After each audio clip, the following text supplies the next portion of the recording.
welcome to the Brattleboro Housing Partnerships board meeting on July 28th, 2025, here at Hayes Court. I would like to call to order. Okay. May we review the minutes from June 2023, 2025 regular meeting? Any questions or edits needing to be made? No. May I have a motion to accept the minutes? Motion to accept the minutes. Second. All in favor? Aye. Decline? Or opposed? No. Okay, great. Thank you. That's all right. All right, so now is the time for any resident and public participation. So if anyone's come here today with a comment or a question, I'd like to give the floor to you. I think I wasn't able to make it to the meeting about the new locks on the Okay. buildings meeting and was hoping at some point maybe you'd mention that, what the result of that discussion is. Great. So, Sure, I'm happy to talk to that right now. So there are notes that will be coming back. I just saw the first draft today. I haven't seen them, we haven't finished them yet, but they will come out. But so basically, on the recommendation of residents in the fall, residents had asked for more security in the building, specifically around cameras and locking of the doors. And so, so we began with looking at both of these. So we got estimates for cameras, and we also got the estimates to get special locks that all the exterior doors would be locked with a key that wasn't able to be replicated. And so when we did the estimates for the cameras, we found that they were very expensive, and there's a couple of reasons why. One is because it's going to require a lot of new electrical work to be done in the buildings, and then also hardwiring of just Wi-Fi. And so the estimates came in around $80,000, which was really cost prohibitive. So we put in the budget that we would do this. It would be a capital expense that we would do over several years, and we'll begin this year in some buildings. And then we will continue to put remote cameras in buildings where we identify problems. So if we have a lot of resident complaints that there's activity in the building, then we can put up those mobile cameras temporarily. So that was that piece. But then the locks was a different piece. So based on the recommendation of residents, we did get estimates for the locks, and we were able to secure them, and they are going to be installed in August. We're going to do it slowly over the 3 buildings. Everyone's going to receive a key. You can apply to get 1 second key, and any keys after that will need to be applied for a reasonable accommodation. We also talked a little bit about what that would look like for like meal delivery and deliveries, package deliveries. And so we discussed all of those issues, and we're coming up with a plan for how that will work for residents. Yes, I was thinking that today when I saw the mail guy. Yeah. They're gonna have to have all their keys, or the mailbox would have to be moved out. So the mail will definitely have the key. So the mail will be able to get into the building regardless, but we're also looking for like how many people get FedEx deliveries and UPS deliveries. And if they get those, or if I know sometimes Meals on Wheels. Yeah, Meals on Wheels, Bridget's Kitchens, those things. Yep. Okay. So we're trying to come up with plans to identify those things.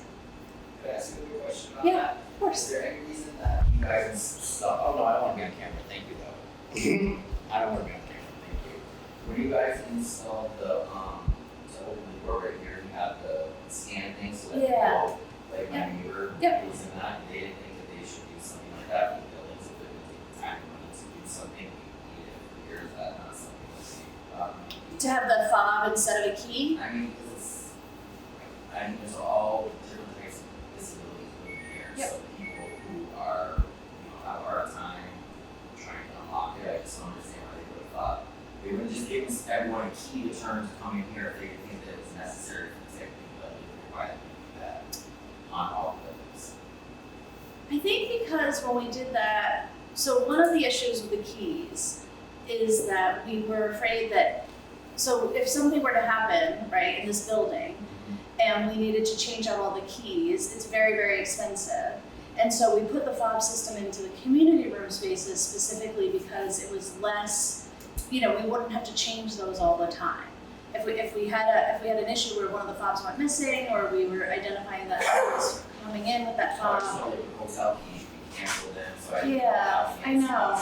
So we really. I don't know, hotel keys are very expensive and whatnot, So the systems are really expensive. So the fob system is a lot more expensive than the regular key system. Long story short, yes, it's more expensive. Okay. Yep. We looked at both. Yeah, because we would prefer to have fobs as well. Any other questions or comments? I'll say one thing about the fobs. In the high-rise, we only have 2 doors. Right. Whereas here you have, in every building, they have to have 2 doors. You dropped my phone, sorry. So, in the high-rise, there's only 2 doors. So, and I think that there's serial numbers, so they know who. So that's the difference between fobs in all these buildings than one building with 2. Yeah. And the difference will be here as well is the keys won't be for all the buildings. So it won't be a master key for every building. Every building will have an individual key. So I was just wondering, in most places, they don't have like an intercom system with a camera? No? Okay. And also, since people get their medications dropped off, how does that go? It will be the same. It will be the same processes. So we'll have to come up with how people will get those delivered. Yep. Huh. Yep. So the SASH coordinator, we've said to residents if they have specific needs, they should reach out to the SASH coordinator. He will compile a list of like what those needs are. Like for instance, somebody might have multiple people that come to their home to take care of them. They can't Sure. leave, and so what that would look like, and then we'll create a plan specifically for that resident. Yeah.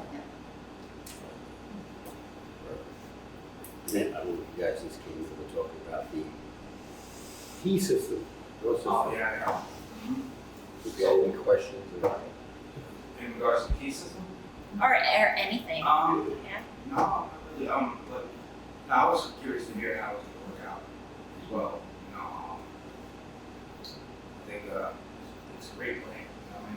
In regards to those who really want it, like me, I've always wanted it. But we have a lot of incomes who may not want it. In regards to how they feel about their people who they have coming in or out having access to the building. Me, I don't have any business, so that don't bother me. You know what I mean? Other than that, only thing I'm concerned about is like maybe snowy days. When you're carrying a lot of bags, like myself, I gotta carry everything in, and then you gotta drop everything and bust the door. That's regardless of whether you turn the knob or stick the key in. You still gotta do the same thing, I was curious about whether or not certain buildings, like where I am showed there, and the one that you got in the middle there, you guys put the clicky thing. The automatic door openers. Yeah, for the ones with wheelchairs and things like that. Because if she gets stuck, and anything happens, I come outside and help her, regardless of who it is. You know what I mean? So it would be more help to have that type of mechanism for buildings specifically for those who are not mobile. And have problems getting in and Yeah. out. I think we would love to have an automatic door opener in all buildings. That would be ideal. Yep. And I was also concerned about one other thing. Because a while back we had a guy that stuck on an elevator. Now every building don't have an elevator, but he was stuck on that elevator. For a little bit. So I was wondering, what's the consistency on the maintenance on the elevators?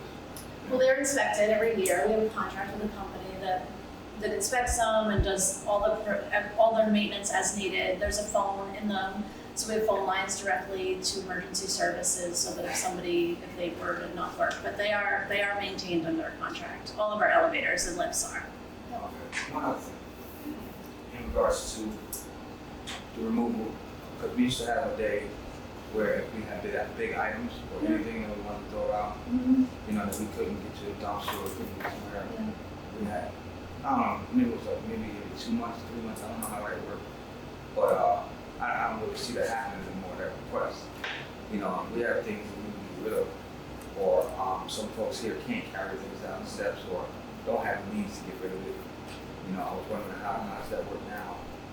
due to the new policies. Yeah, so again, if people can't get rid of stuff, you could connect with the stash coordinator and he could try to give you resources of people. I do know there's companies that come out and they'll pick up stuff for people. I think the board decided a while ago to go with the trash program where we pay to have the trash picked up instead of using the purple bags.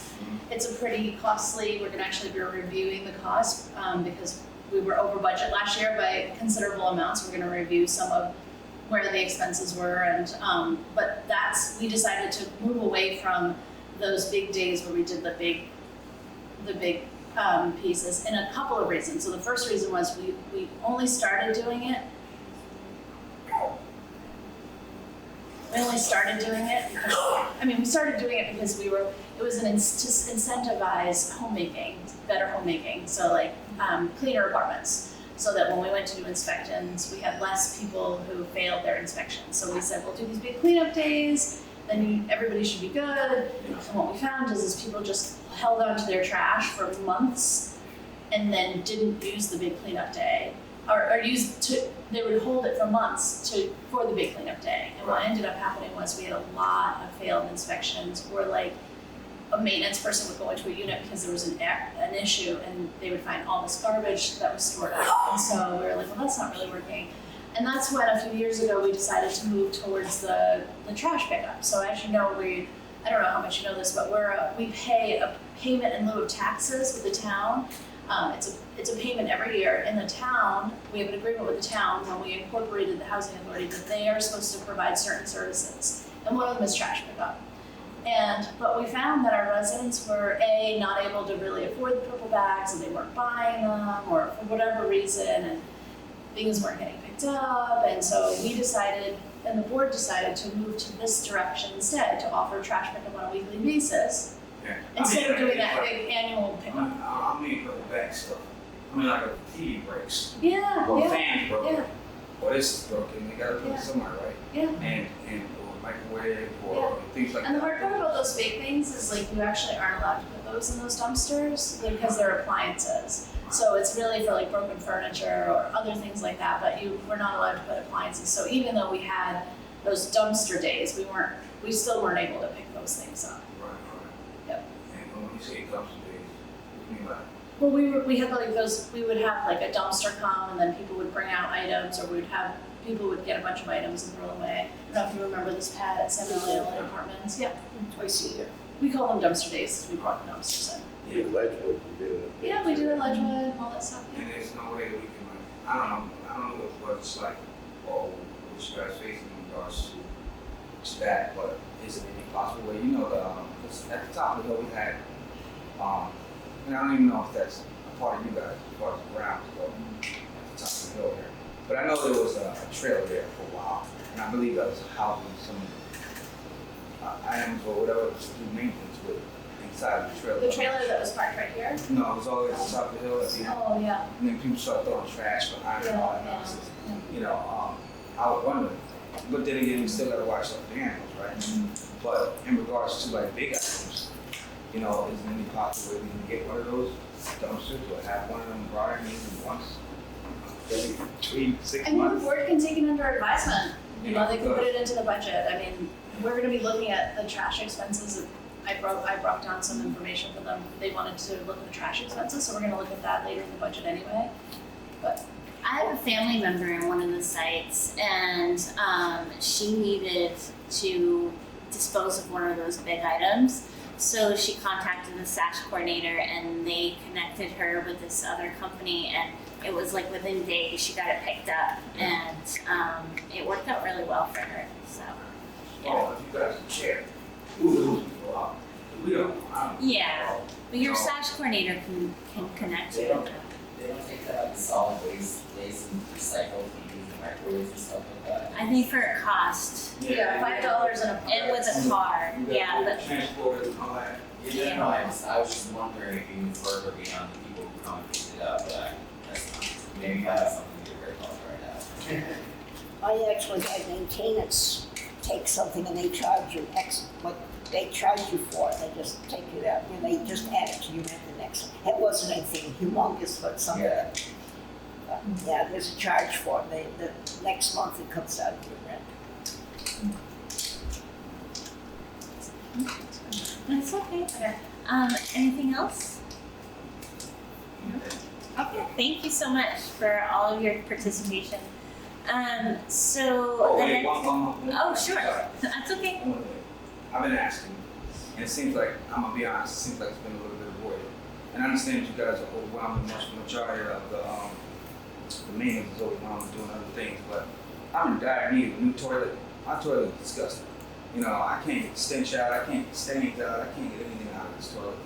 And literally I've been putting in work orders, and it's my fourth work order, I still haven't got the toilet.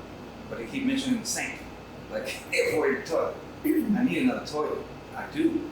You know what I mean? Because I've been in there over 21 years. That toilet been in there before I have. You know, lack of mechanisms, they just tweak it every now and then. But when you look at it, this thing is this old for this toilet. I mean, even the edges are all buckled out with yellow stuff. You can't scrub this stuff out, no matter what you put in there. You know, and it keeps releasing this weird stench that I can't seem to get out of my bathroom. You know, and I've been trying to get a new toilet for that. So, Well, if you want to, I'm not gonna ask you publicly your apartment number, but before you leave, give it to I'm me and saying then. it's fine. But what I'm saying is, like, even though I'm scared, like I say, it could be nothing in this toilet. I flush it and it overflows. Like nothing in it. Well, that definitely seems like a maintenance issue, so I will reach out to maintenance and I'll have a conversation with them about it. Yep. Okay. They just go around. Alright. And it's like per year. Yeah. You don't know you do inspection, like I was issue toilet. You know, this, that, they'll fix this and that. The toilet never get to the toilet. Yeah. Okay. I have a question. How often does, on the apartments they check for mold? Oh, Any visual, like mold, like checking? Like checking Yeah. behind the showers, checking for mold? So we look for visual mold all the time. So any type of visual mold, if there's any condensation, if there's any looking for like if there's spots on the ceiling, if there's spots on the walls, spots on the ceiling. So we do that at the annual inspection all the time. If you see anything like that, you should always let us know. So I did. Yep. And it's behind my shower. All they did was screw it down So- instead of removing it.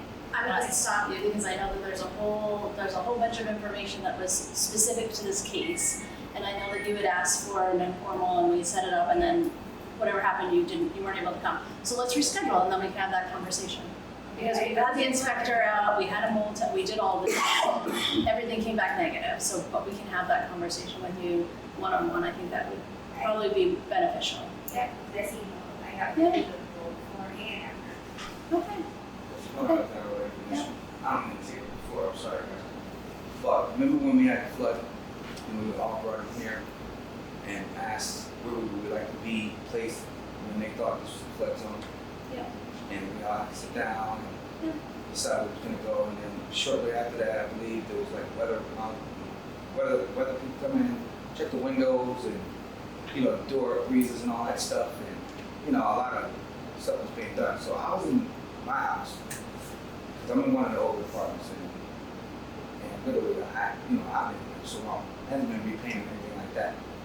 When the guy was checking the windowsill, he said that there was high levels of lead in my seal, in my windowsill. He said, don't worry, because you guys can move out anyway, and they're gonna knock the place down. Nothing has ever been done since then in regards to the lead that was monitored while I was watching them do it.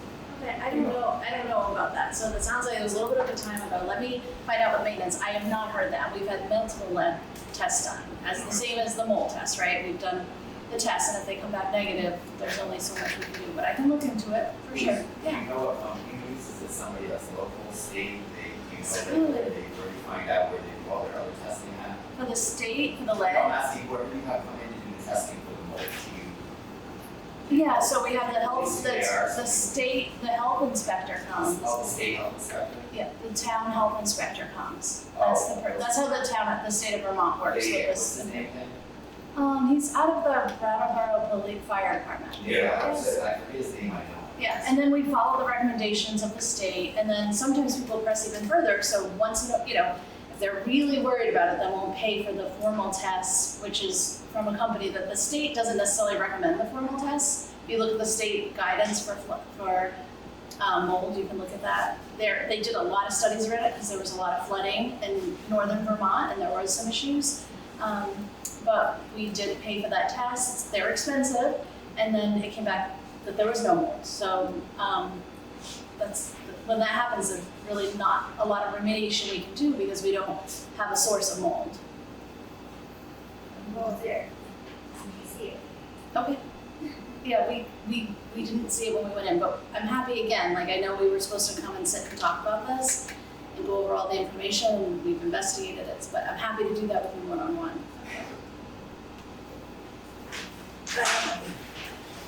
I will, maybe this is the wrong forum, but I'm thinking about the big beautiful bill and what effect that might have on especially all of us living here. Of course. For instance, I just got a voucher, so I must have been one of the last people to get a voucher in January.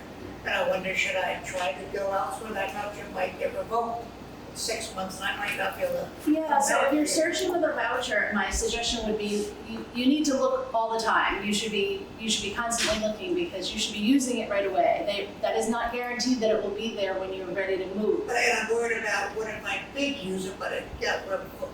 Then It could they suggest it could get revoked, and then I'd be kind of screwed, because I'd have to be on a 2-year waiting list to get back. Yeah. Those type of questions. So these are really big questions of what if. So If you have a mental health provider, they can help you figure out where. I do not mental a mental health therapist or counselor that you go to. They can help you figure out how to not do that. It's fine. So that is cool. okay. So Section 8, Daily Injuries is replacement there, Yeah, so things like that. HUD has, so every year HUD should give all the housing authorities a little bit more money every year to increase or to at least sustain their program. And this year it level funded, which means that we can't issue any more vouchers at this point. So if you've been issued a voucher, my suggestion to you is if you want to move, you strongly start looking, because we might not be able to keep it because we're really trying to just keep the people who have vouchers housed right now, and we're trying to keep, all the subsidies to these housing units. But you're absolutely right, HUD has level funded this, and HUD has a lot of big plans. One of them is to grant fund, to block fund the money would come directly to the state, and I don't know what all the rules and regulations will be for that yet, we haven't heard that. But as of right now, Brattleboro housing is not in a shortfall. A shortfall means that we could potentially be out of money for the subsidies. We are not in a shortfall this year, thank goodness. We've been really good about managing the amount of vouchers that we put on the street. So we don't have to take back any vouchers. There are other housing authorities around the state, including Vermont State Housing, that's had to do that, but we have not. But that's why we're no longer issuing any new vouchers for the community at this point. Yep. Did people get notices about applying for those or no? How do you figure out about those? About applying for what? I'm not sure what type of voucher he's talking about. So we have Section 8 vouchers that are in the community, so we have a Section 8 voucher wait list. Somebody else did. Yep. I'm a little wondering, do you guys actually subsidize the part of the grants? Yes. That. The same as like we do here. You guys, the money that they give you, you use. Yeah. Okay, when did they send, did everybody get one to say, hey, you can sign up for this if you want to, or? It was a public notice that went out several years ago, and then the wait list closed because we had a maximum, so we haven't opened up the wait list in some time. And then I think Mr. Reardon applied because people are able to apply for a Section 8 voucher if they've lived here for more than a year, but they have to be actively looking for an apartment. And so there's a wait list for that as well.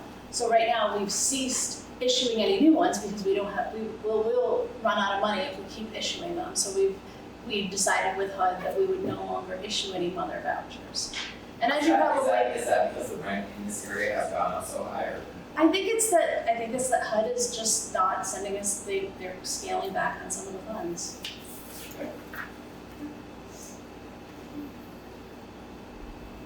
Okay, we're ready to move on. Any other questions or comments? No? Okay, thank you all. So next on the agenda is the Executive Director report, and I know Christine has touched on some of these items already. So we probably don't have to go through all of them. Right. I'll just let you know really quickly. So we had an opening for our account administrator. We have hired someone, Claire Coupon. She started on the 14th. She's excellent. She has a lot of experience she's been accounting for many years. She does tax reports. She's been a great asset. So she has been training. She would like to come to a board meeting and do like a lunch and learn around accounting.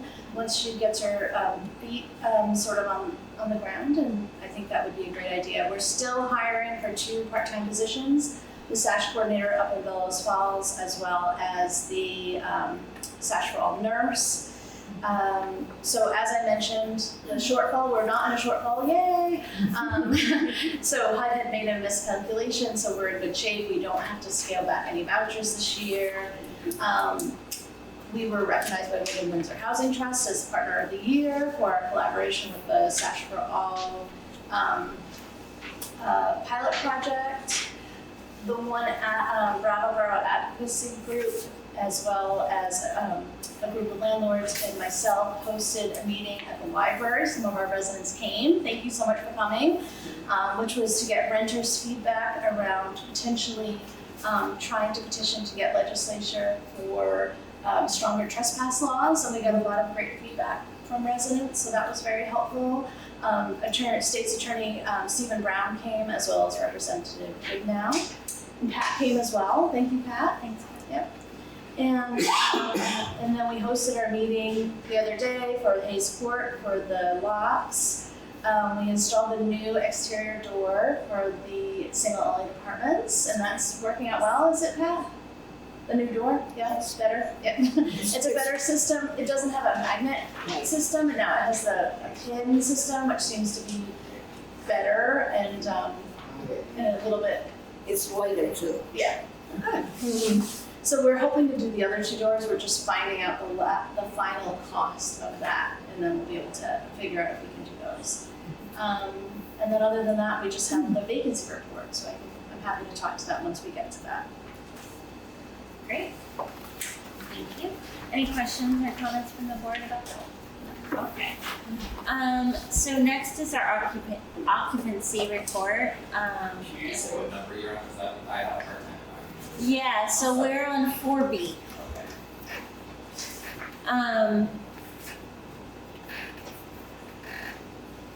So our occupancy report, we do have some write-offs that we have to vote on, but they're regular comments, 1 and 2 are, right? Is it just 2? No, 1 and 2, sorry, are full as of July 1st, so that's really good news. I know they've been working on that for a really long time.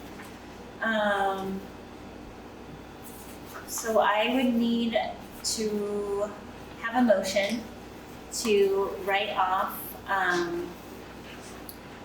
the following amounts for Samuel Elliott Apartments. I have $54.23 moved to higher level of care. $604 for lease termination in process. And then Moore Court, I have $358.19 for a lease termination in process, totaling of $1,016.42. May I have a motion to write off the total of $1,016.42 for Samuel Elliott Apartments and Moore Court? I make a motion to approve the write-offs totaling the details you just. Thanks. May I have a second? Second. All in favor? Aye. Opposed? No? Okay, great, thank you. Great work on Ledger. I just noticed Yeah, it's increased. And I think that we were carrying that really flat. So last month we had a big write-off of $20,000. We were carrying that for some time. So now you can see that it's increasing now that we've kind of gotten that behind us. So that's great. Are there notes from previous meetings available somewhere, or my website or something? Yeah, we can send, yep. They might not be totally up to date, but we were just looking at that today that we're gonna update them, so we'll make sure we have them, but, And all of these meetings are televised and can be found on BCPD and our website too, right? Yep. So you can always watch them if you'd like. So our next is section 4C, housing data review. So we just started this a couple of months ago, and it is a couple of data collections that we identified as a board that we'd like to, trends that we'd like to follow. Does anyone have any comments or questions about them or any explanations?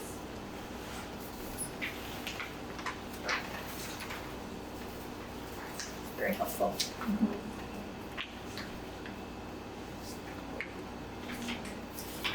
So what we're looking at is the number of total complaints and actual complaints, Section 8 utilization, Brattleboro Housing Partnership new leases, the total number of vacancies in each site, households from homelessness, and legal.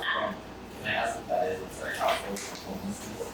Yeah, do you want to? Sure, it's the number of households that we house that come directly either from homelessness or from being underhoused, meaning that they're like sleeping on a couch or. Is that a program?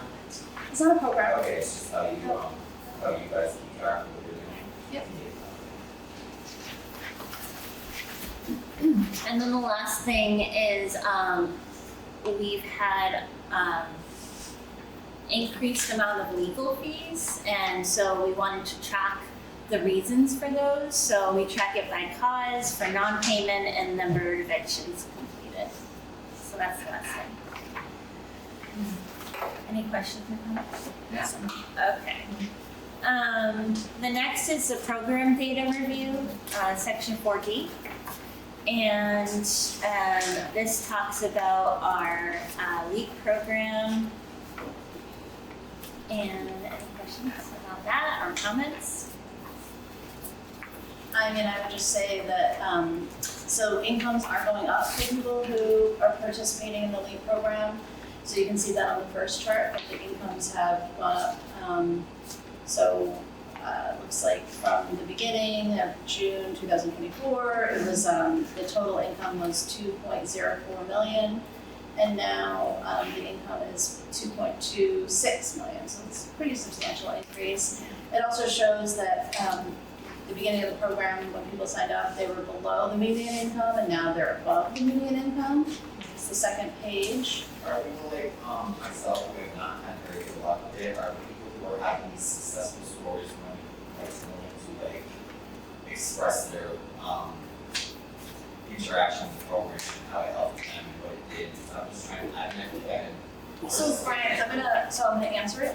And then, if you could do me a favor, just because the board has a lot to get through today, if you don't mind holding it until the end of the section, and then we'll just ask for questions.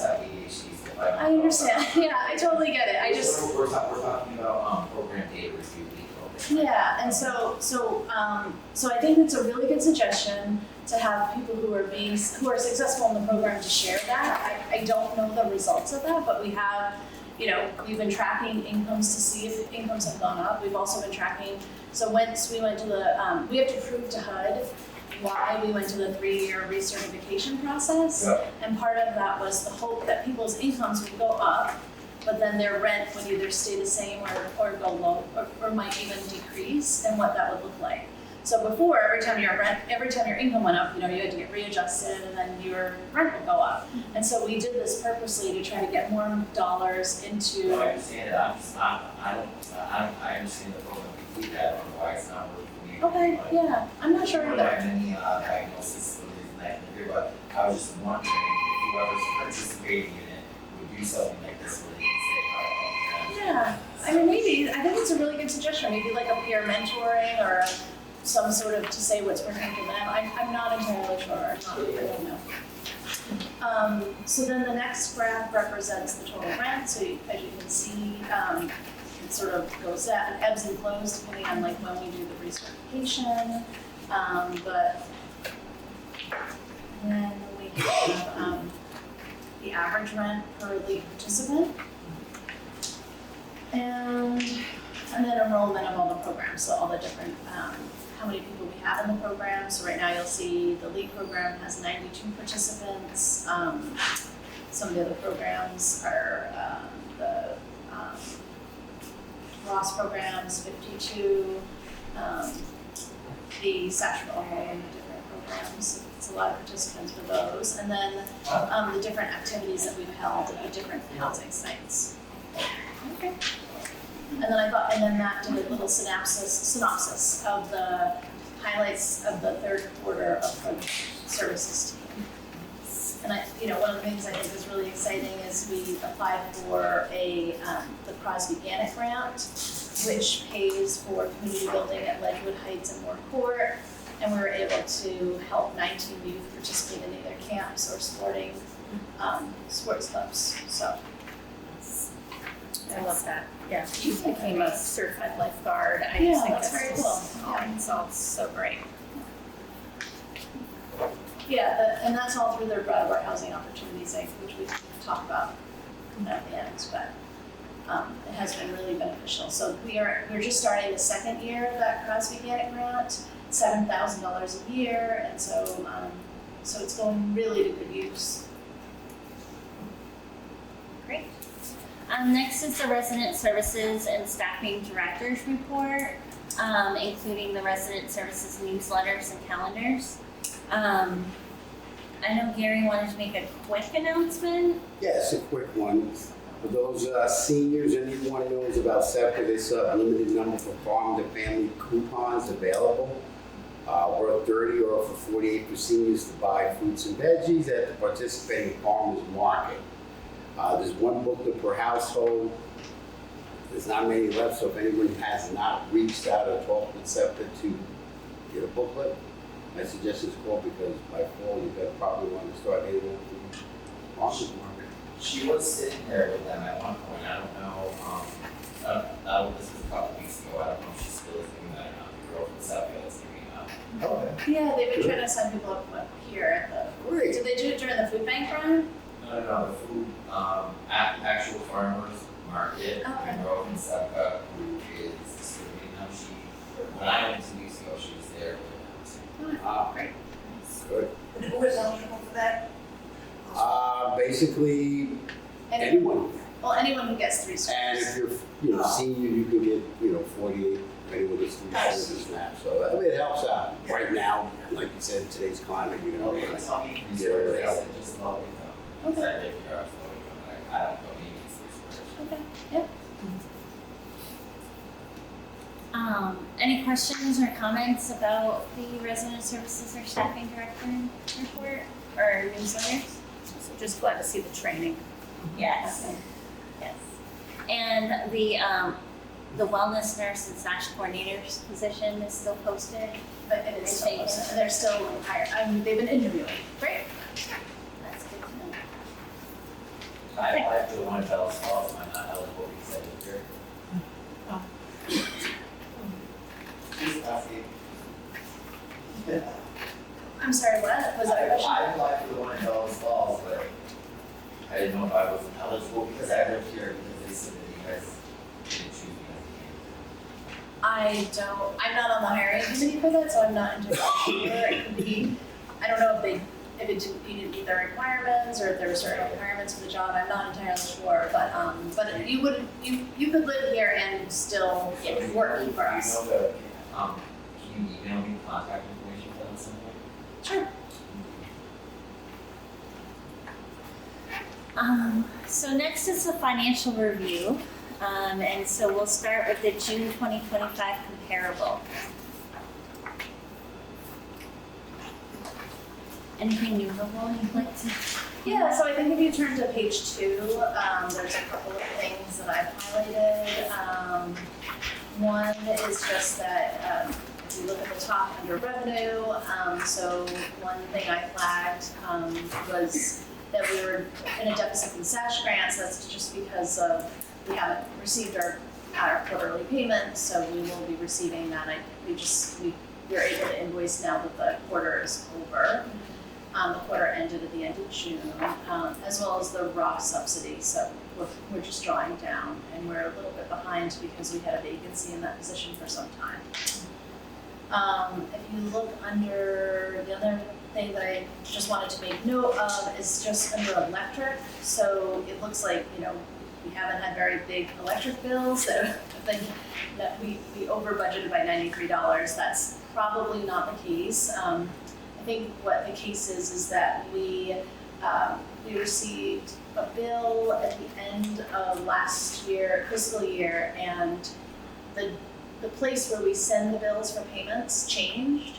And so they were having a hard time getting all of the mail forwarded. So we waited about a month and we kept we were working with them, we would get like a disconnection notice, and they would be like, no, we're not gonna disconnect, we're waiting. So we resent checks, and the crossover between resending the payment and then they did get the payments, and then we had these huge credits. So I think we overpaid last quarter, or I know we overpaid last quarter, so we probably had, in the last fiscal year, saw a higher electrical bill amount than we would this year, and so right now we're back on schedule. The other thing that I would note is just under ordinary maintenance, just small, is that we're a little bit under for our salaries for the regular maintenance. I think that's because we projected having someone stay on longer than they did, and then they retired. So that was part of the projection of the budget. We also, our contract costs again are a little bit higher, so just sort of keeping an eye on that number. Other than that, the employee benefits, the reason it's so high, I think, is because we had paid 3 months of health insurance all at once. And so it's showing a little higher than it would be, so it should even out in the next couple of months. And then if you look at the housing assistance payments, so that number should kind of be equal to, if you look up to the top of if you look under revenue and then you look under the expenses of the housing assistance payments, they should be about the same. So you'll see up here, we were over $59,000. We were over what we projected for the year. And then if you look under the expenses, we're actually under, right? So they should kind of even each other out, because in reality, like, we only get what we ask for. And so if one is over, the other one will also be under. Does that make sense? Yeah. Okay. Those are the things that I identified. I don't know if you have anything that you saw in the budget, in the comparable that just stuck out to you.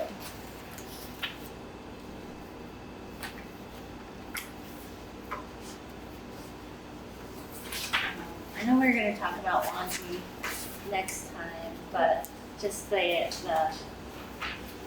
laundry equipment costs and so is there can you remind me of the future plans for new laundry equipment? Is there any more coming up? We don't have anything. Okay. We replaced everything within the last year. Okay, so, just, yeah, I couldn't Yeah, remember and this if we was were doing more. That's where the non-routine expenses, that's where they lay. That was the last bit of laundry expenses for winter pants. Great, thank you. Okay, so next, we'll review the June 2025 checklisting. I just wanted to check in about, I know Gary and I have experienced this, but the new process of having explanations for any big budgeted items over $10,000. How are you finding that? I found it helpful. It is helpful, so that way you know what you're looking for, and then, give you guidance to it, Steve's been great up and that, going through that also, the steps in the new accounts receivable person that's there now too, helping and guiding through, so it's been good. He's really smooth transition. How's that been for you? It's been fun. Yeah, I don't mind doing it. So I printed out what they are. So what we'll do is we'll just include those with your packets with your checklisting. Yeah. So then if you're looking through the checks as well and you see something and you would wanted more documentation, then at least you have that. Great. And I strongly encourage you to review all the invoices Yes. that are attached. Absolutely. Okay, thank you.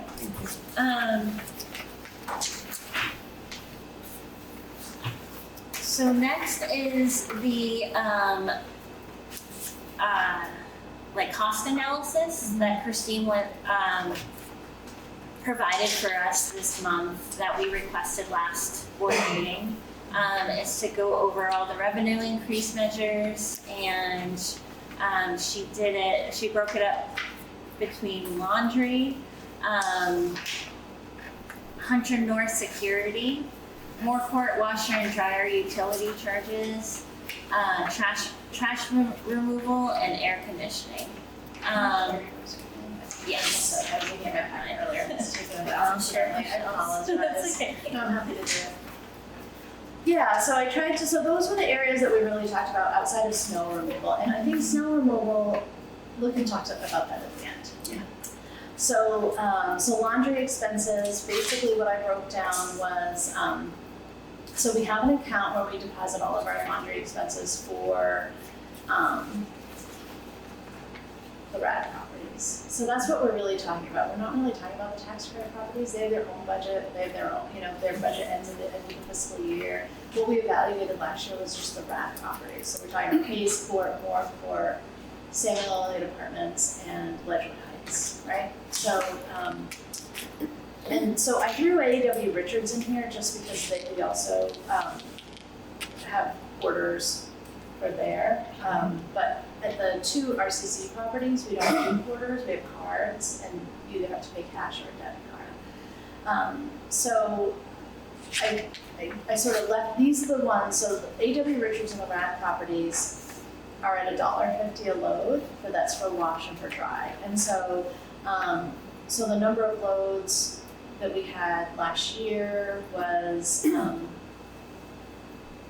12, if you look at just the RAD properties, 12,040 loads, and so we received $18,060. Okay, that was what we got in revenue.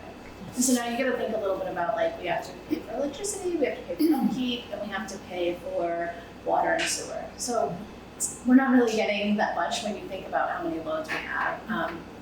And so if the board decided that they wanted to increase to $2 per load, this is basically what we would end up getting for this year. So instead of $18,060, we would get $24,080.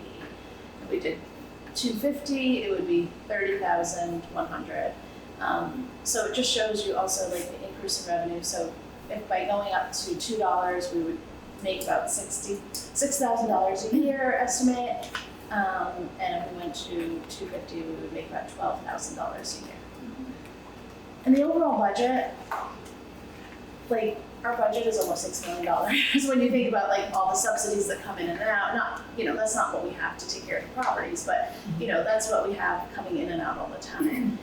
It's not, the board isn't you're not gonna see a major difference in that.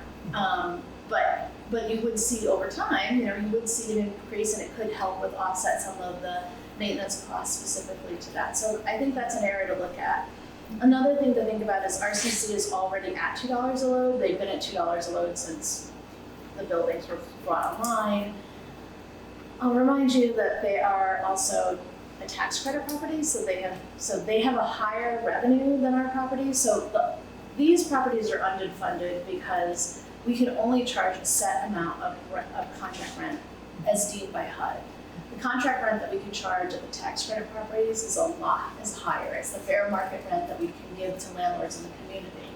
The RAD properties it's lower, and so we make around 80 cents for the dollar of like what it really takes to upkeep these properties. So. So that being said, the bottom line at the Red Clovers, this isn't an issue at Red Clovers because they don't have it. They're not seeing these deficits the way we are seeing it at our other properties.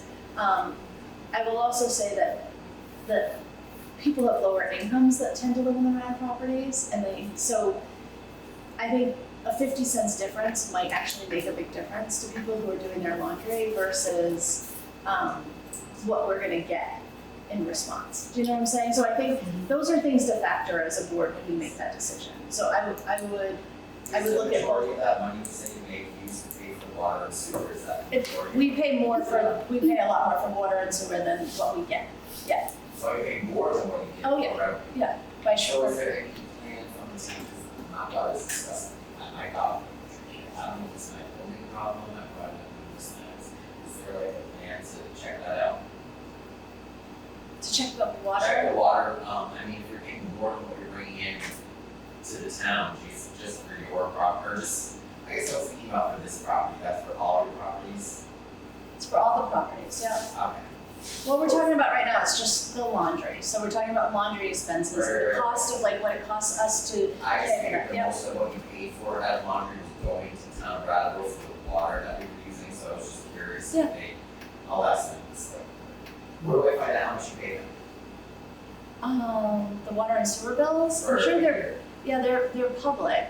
Well, even in our comparable that we just had, let me see.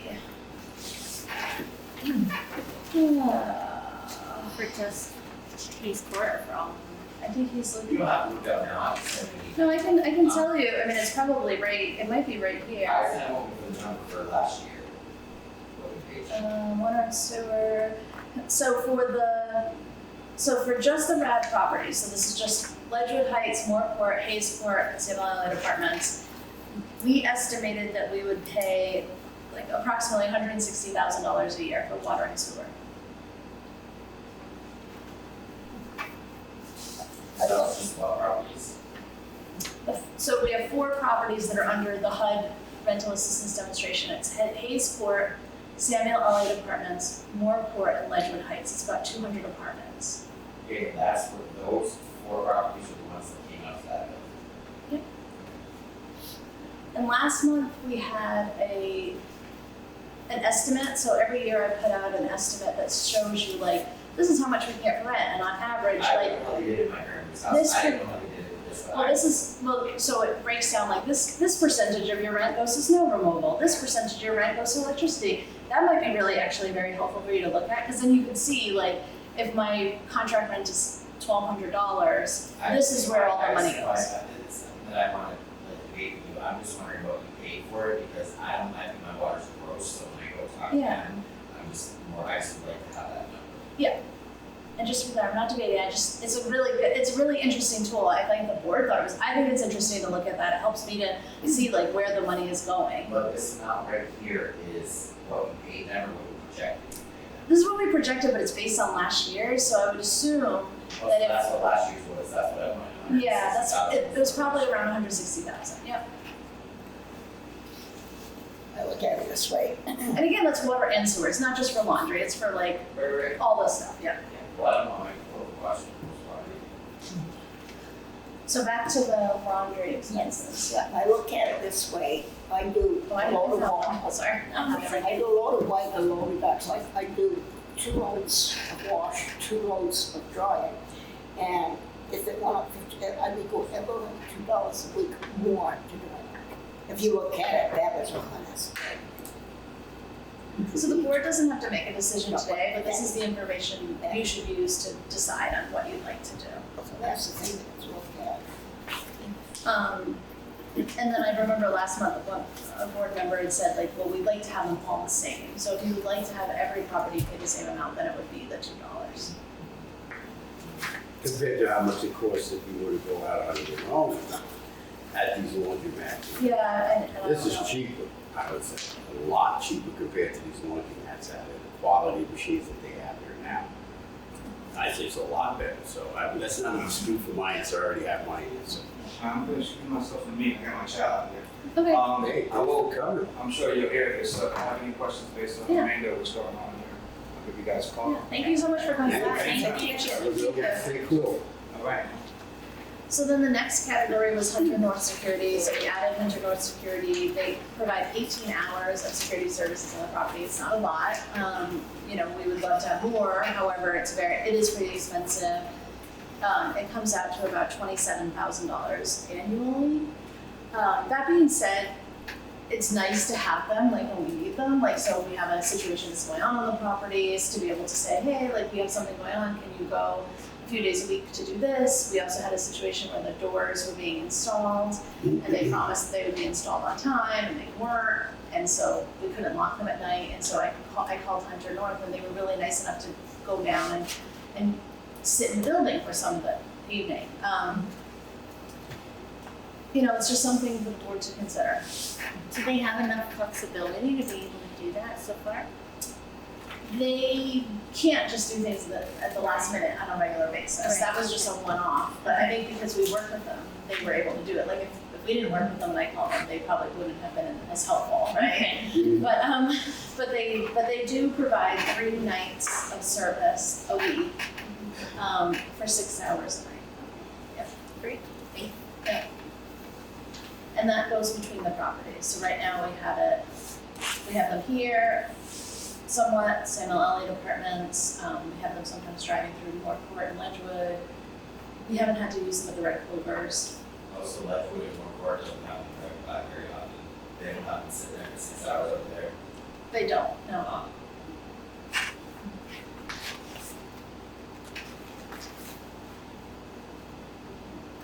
So that would be another place that the board could make a recommendation to cut back on that. We also, right now, Morport has washer and dryers, and they're able to buy their own washers and dryers and put them in their apartments. We used to charge a monthly fee. We don't charge a monthly fee anymore, so if we decided to, we could charge, I just gave an estimate of $20 per washer and per dryer, which would be $40 a month. That would be about $10,000 annually. We can talk more about that if you'd like. See how much the electric went up after stopping and paying laundry room in their apartments and how much compared that. I'm sorry, what? I know that Ledgewood used to have their own laundry room too. Do they still have They that? Oh, okay, so people can afford to put washer and dryers in their house, have them in their house and everything else. No, that's at Morport. Morport. Morport doesn't have a laundry room. Oh, okay, so, they never have that. They've never had. Okay.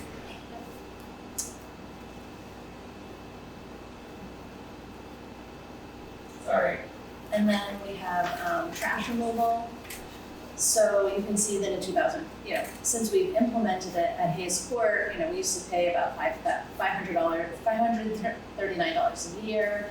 It went up to $2,000 to $13,000 to $16,000. So it's a big.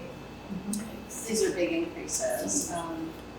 More court as well, and then Ledgewood Heights, which started a little earlier. So the thing about this is that it's every week they get trash pickup as opposed to the town, which we all, everybody else in town who has to rely on the trash pickup, we get it bi-weekly. But this is every week because we have more trash. The only other thing I could say would be we could potentially wait to see what happens with the town trash and then try to again get into, again have that program. Right. Pick up the trash, but I will say the properties are a lot cleaner now that we have we pay for all the trash pickup. But as you can see, it's we're looking at an estimate of $48,000 to $52,000 annually. It's interesting to see the savings though from the various things that you list here. Yeah. Fewer failed inspections, cleaner properties, less maintenance. Yeah.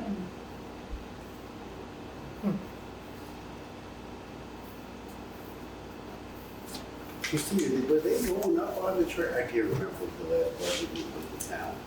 I don't know either. I I lost track. We went the electric and then. It's hard enough for me to keep track of my own Yeah. stuff. I can't keep track of everybody else's either. So I don't know. I'm not sure, but that would be a conversation as well. Yeah. Because that would be helpful, I think, if we were to at least do that. We still have recycling and compost. Compost, This is just the trash. Right. Okay. So it's about $2,000 for all those properties in 2022 and $46,000 in 2025. Because we didn't pay for it. Yeah. This was just the cost that we related to Well, I think you pay for some of it, because I think there was a problem, some people use the town bags and some people were just doing whatever. I was under the impression that's why most people use the bags, and there's no cameras back there, but I could be wrong. What, can you repeat that one more time? Sorry, I The couldn't. maintenance gentleman told me that there was not a lot of people, that you guys were, even when people here were buying bags that could afford them, people that couldn't afford them were still just using regular bags and putting them in there. And then you guys were picking up the tab half the time anyway, and that's where the decision came to just pay for the trash to go, because Yeah. how do you stop people from using it if Yeah. they don't have money to buy bags? Yeah. I don't know if that answered what you were saying about it, It did, yeah. We were finding that people just weren't successful in it. We were getting lease violations to people because they weren't, it didn't seem to work for our residents. all of these violations in properties where you can see who's gonna be the trash and not gonna be But in the town, it's going to change or may change, so we can wait and see and then decide then. I mean, I think overall for Ledgewood Heights specifically, and I don't know anybody who lived at Ledgewood wants to speak to this, but but it was really hard having the bins at Ledgewood Heights because everyone having their own bin outside their door. It just, we would end up getting, we would just have trash all over the place and it would get knocked over or like animals would get into it. So yeah, having the dumpsters, I think it just helps to keep the properties clear of that site. This site specifically, it was people would just throw bags in there and they would be hidden and then the trash and then the trash company would come and they wouldn't pick it up. So then we'd be stuck with all this trash because we would have half purple bags and half not, and that was really hard to manage. So. And I remember growing up in Ledgewood, it was especially hard in the winter, having all the bins, trying to move our cars for snow removal, and it's challenging. So those were the things. What else we looked at? And air conditioners. Oh yeah, so air conditioners. So we used to charge everybody per month of use of their own personal air conditioners, and we moved away from that. But that's another place that we could potentially. We wouldn't be able to do it this year, but if you wanted to implement something like that for next year, we could do that. They stopped that fee during the pandemic. Yeah, we stopped it. And every year I expected every year to pay, I know. $25. I will say it's a little bit of an administrative burden. It's also with any of these charges, like we can't evict somebody for these charges. So, and then if let's say somebody doesn't pay their rent, and then they have these charges, it's really hard to tease out sometimes what the charges are and what the rent is, and we can't evict somebody for not paying it anyways. And then how do we really hold people accountable? And it becomes a little bit of a tricky situation. There's Memorial Day, Memorial Day until Labor Day is when they would have that extra. And people really need air conditioning, it's a health issue, and so my fear would be there might be people who really need it and don't do it because they don't have the money, and so, but that's what the savings is. So you can, I can give you the pros and cons of all of these. I just think it's important for you to look at them, and then for the snow removal, it is just a huge, as we dove into it, it's just a huge, we would have to hire more personnel. We don't have enough maintenance staff at this point to do all the snow at all the properties all at once. We'd also have to buy more equipment, and it's a huge liability. So we already have slip and falls on our properties, and we have a hired company. If we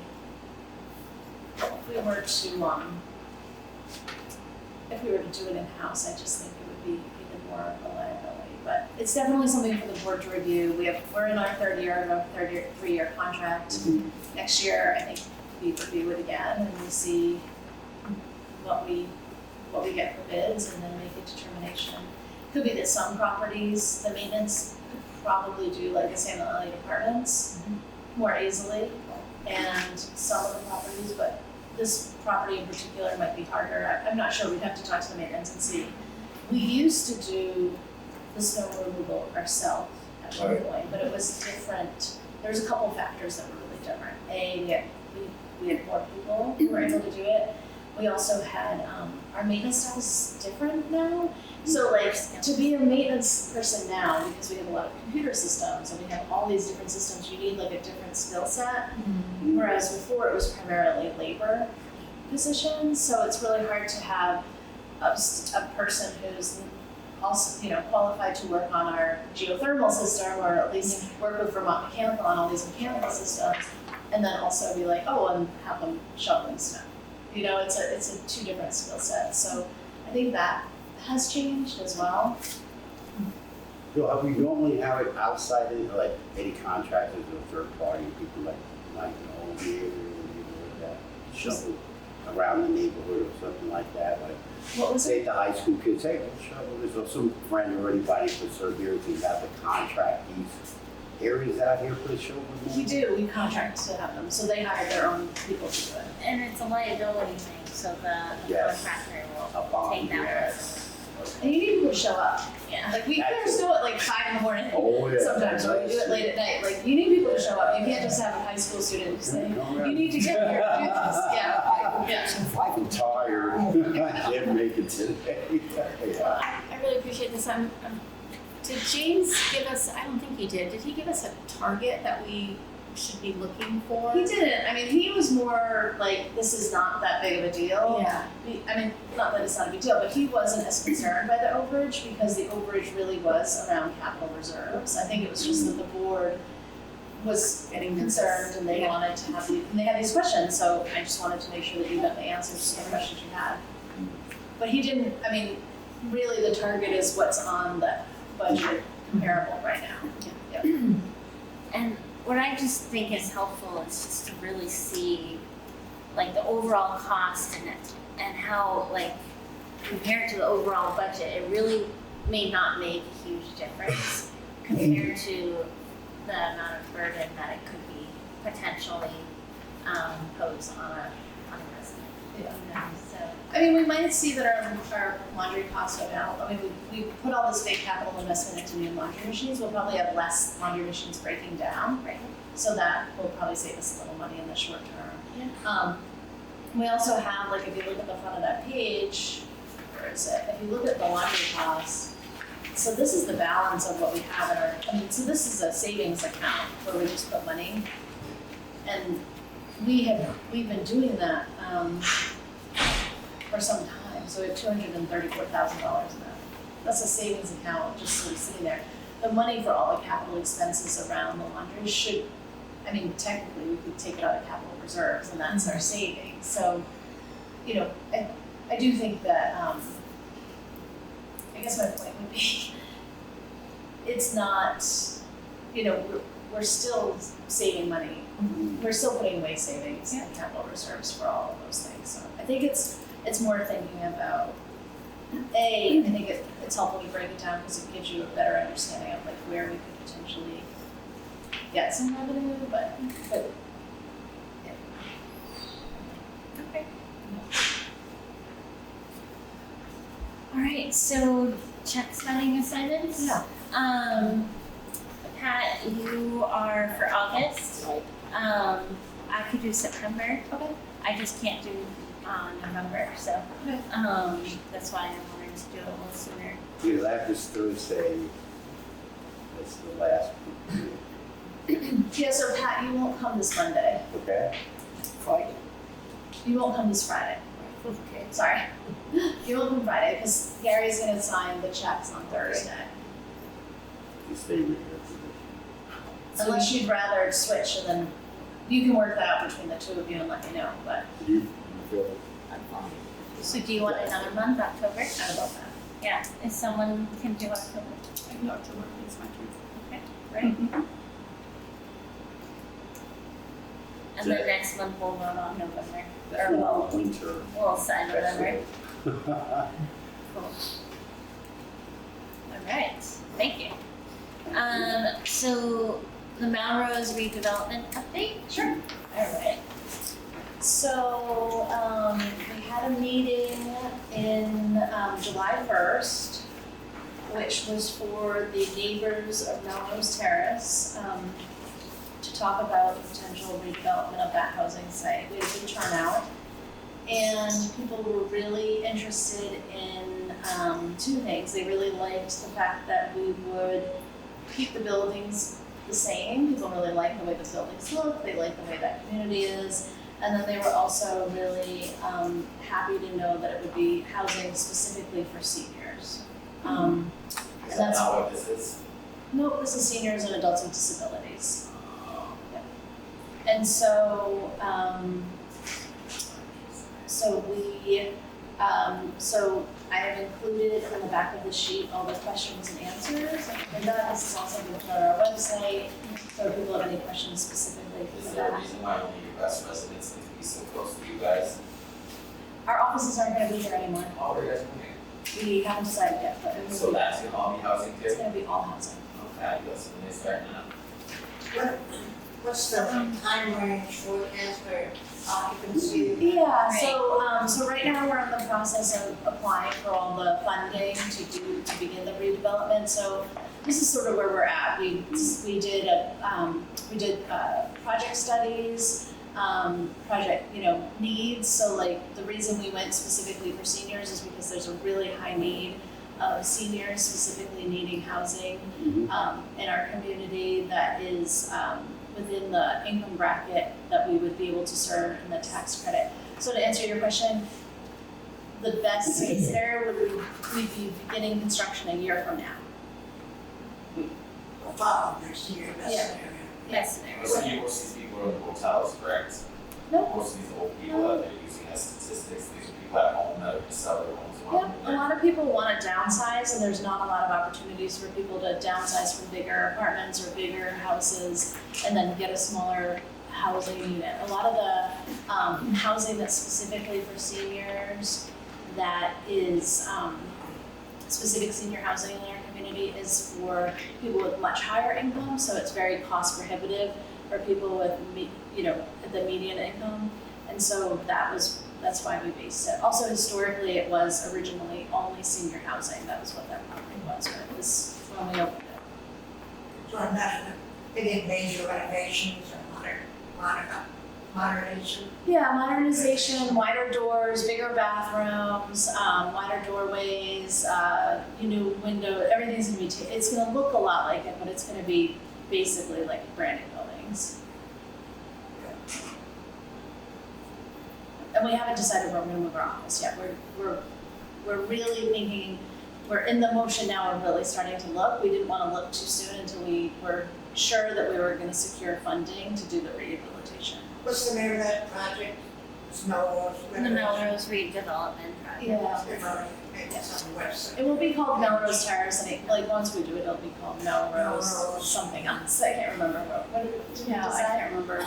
So Michelle is on the subcommittee that's doing the Melrose redevelopment work. So we just went through. We put out a request for proposals for a construction company, and we got 5 applicants, and we're just going through that process right now of picking a contracting company for the project, and we applied to Vermont Housing Finance Agency. We've applied to Vermont Housing and Conservation Board. We are applying for historic tax credits and other energy efficient incentives to do a geothermal system. Where would we just Google geothermal system to find out what that is? Yes, we Is can that do like that. clean air and cooling? It is, yeah. It's really, I think they use You know, if your water from the partners ground. when you move to housing trust, put that in any of their new buildings? I don't know. We have a geothermal system at Red Clover Commons. Where now? Red Clover Commons 1. Oh, so you know how it works, the cost to maintain it, what is it fed by this? Yeah, you can Google it. They take water that's like really far in the ground Oh and my then it God. circulates into the system. It's really interesting. Yeah. So it's not like rich earth where they recycle. What was it? Rich earth. No, it's. Okay. This is water. It's interesting. Okay. Any other questions about that? Do we have a safety or resident survey update this month? Yeah, so we're currently getting surveys. Yay. Hey. So if anyone in this room has not completed their survey, you should complete it by the end of the week. What survey? Okay, so that we're doing resident surveys. We put out a notice, we put out, it's on our Facebook, it's on our website.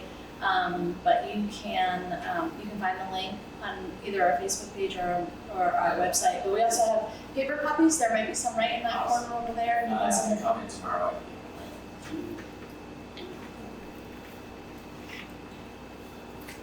Cool. Okay, board business. So we were gonna review this month our procurement policy. and review our RAD Replacement Reserve policy draft. So have any questions or comments about that? A lot of reading this month.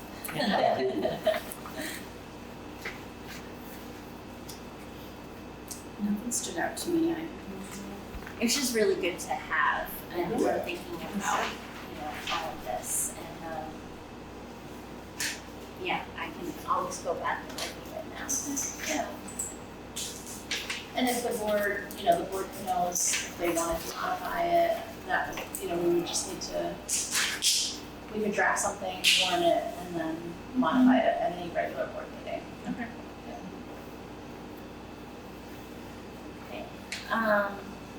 So for the RAD Replacement Reserve policy draft, any questions or comments about that before we put in a motion to approve it? No? Okay, may I have a motion to approve the RAD Replacement Reserve policy? So moved. I second it. All in favor? Aye. Opposed? Okay, great. Thank you. So the next is reviewing addition to workplace health and safety policy. This is personnel policies, page 6. And any questions or comments about this? So there was no change to this. This is just. This is an addition to the Oh, an policy, addition. so this was language that is not currently in our personnel policy. I see. So we drafted this up to add to the personnel Yes. No, policy. it's Yeah. smart. Yeah. Excellent. Yeah. I would like a potential motion to approve addition to the workplace wellness and safety policy to be added to the personnel policy. May I have a Oh, you need a motion? Oh, aye, so moved. May I have a second? Second. All in favor? Aye. Opposed? Okay, great, thank you. Christine, do you know what 100 North is obviously not not part of personnel, but do you know what they carry? They don't. Still carrying. They don't care. They just call 911. And they are they first aid certified and CPR certified?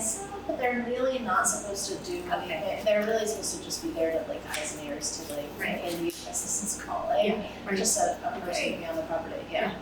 And to be on the police report, basically having a witness. Yeah, and if people come in to say hey, do you live here, blah blah, check in as people are coming into properties, but they are really not supposed to do any enforcement. Yeah. Great. BHOI update? Yeah, so we toured all of the properties last week. They really enjoyed it. They had it was really good. They got a lot out of it. So Awesome. And there's 5 members now. there are 4 members and myself, so I'm the 5th. Okay. Yes. Yep. So 5 total members. Do they have any plans that you know of, or? They have put together just tried to get more funding. At this point right now, they're working on, so this is the first year we've had to, so every year we've had to submit a form, but not a full tax return because we never had enough, we were under the threshold. So 2024 was the first year that we had more than the threshold, so we're just completing the tax.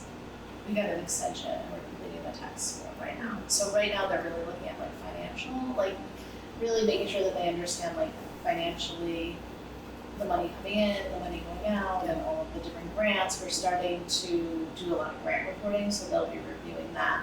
I don't think right now anyone, we just received a request from the, someone sent us some information around is it the opioid settlement money? Or is it the, I don't know. Yeah, so Yeah. somebody suggested that we apply for some of that funding to do programming specifically, Yeah, you did around have that. prevention. Yeah, it was small grants, and Yes. $522 a piece or something, so, I think they're gonna look at what that would look like, and if we wanted to apply for that for some of our properties, maybe in ways that wasn't like traditional? I think it was the cannabis, Maybe that's what. Yeah. I money think I through said- its regional mini grants. Yeah, so it was that yeah, one. so that's, so I think we're gonna bring that to the board, next month, but at this point, we're reapplying for dental funds, and, you know, if the board has suggestions, they can definitely send them to BHOI, and I'm happy to bring them to them. Great. I think I Like did the say staff will bring suggestions as well, and then. I think I sent you info when we spoke about that was, there's two different settlements I know that they had, the money could be, I don't know if they built that, but I'll resend it to you. Okay, There well, was the person who gave, so I think somebody locally is administrating it, and they sent me the information, Okay. so we're gonna work with them to apply. Yeah, there was I something. wanna say it was Turning Point, Yeah, would that make sense? Probably. That's who sent it, oh no, it wasn't, it was somebody from the state, it was from the Vermont Department of Health. I think my suggestion on that might be that through the surveys, we might hear from residents things that they're looking for. Yeah, that's great, yeah, absolutely. Great. Okay, so we'll need a motion to enter into executive session to discuss the personnel Yes. A issues. motion that we move into executive session. I May I have a second, second? I second it. All in favor? Aye. Opposed?